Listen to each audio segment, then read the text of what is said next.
Merci, Monsieur le Président, Madame la Conseillère fédérale, chers collègues. Les changements climatiques sont aujourd'hui une réalité vécue avec plus ou moins d'impact d'un bout à l'autre de notre planète.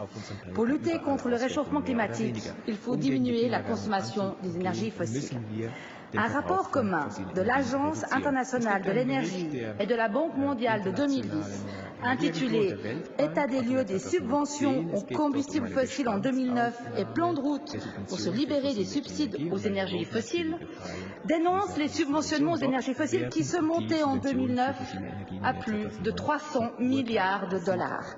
Ils avertissent que si rien n'est entrepris, ces subventions se monteront à plus de 600 milliards de dollars par an. Pour ces économistes, les choses sont claires. La suppression successive des subventions aux combustibles fossiles présente trois avantages. La sécurité de l'approvisionnement en énergie serait améliorée, les émissions de gaz à effet de serre seraient réduites et l'activité économique connaîtrait une hausse immédiate. Et oui, chers collègues, réduire notre consommation d'énergie fossile permettrait de booster l'activité économique du pays. Alors comment ? Prenons l'exemple des cimentiers. Au niveau mondial, ils émettent plus de gaz à effet de serre que l'aviation. À ce jour, je ne connais personne qui peut ou qui veut se passer de ciment. Pour faire du ciment, il faut des fours à près de 1500 degrés, 24 heures sur 24.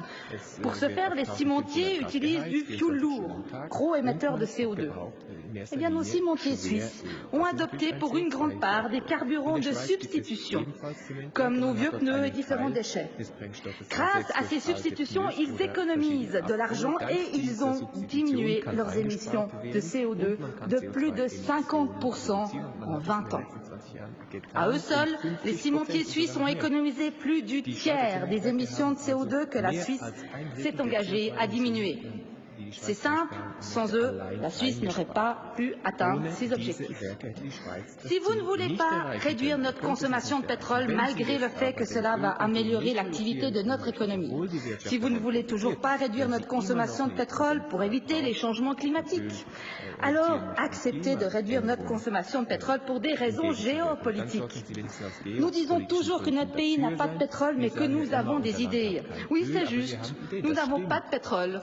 Notre approvisionnement en pétrole vient de pays tels que la Libye, l'Irak, le Nigeria, des pays du Moyen-Orient dont je vous laisse seul juge de savoir s'ils sont recommandables ou pas. Ce qui est certain, c'est que plusieurs de ces pays sont impliqués de près ou de loin dans le terrorisme. Terrorisme qui jette des milliers de pauvres gens sur les routes et dont le thème finit par occuper toute notre campagne politique.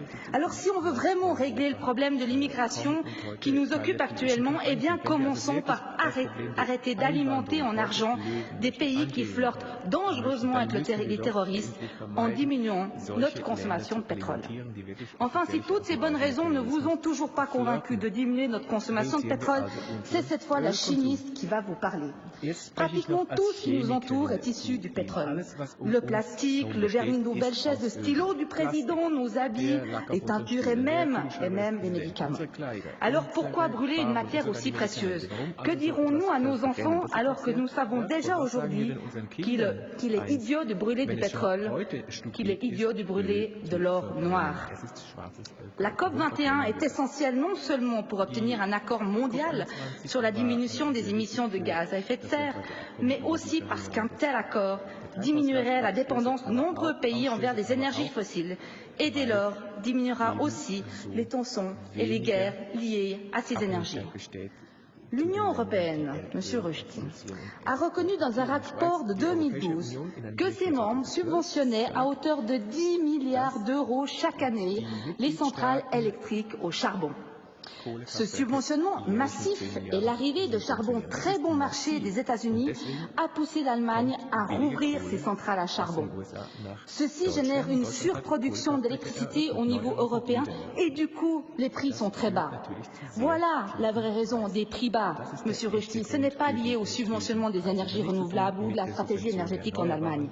Ces prix trop bas portent préjudice à tout le parc de nos barrages hydrauliques qui ne peuvent pas régater face à ce courant massivement subventionné. Un moyen de faire remonter les prix serait de diminuer cette surproduction.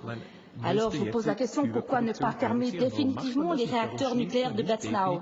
Cette centrale nucléaire est dangereuse et elle n'est plus rentable. Ses propriétaires doivent remettre des centaines de millions de francs pour rafistoler ces 2 réacteurs. Cet argent serait bien mieux investi dans les énergies renouvelables, les économies d'énergie. Chers collègues, arrêtez de voir l'arrêt des centrales nucléaires et la diminution de la consommation d'énergie fossile comme un problème pour l'économie.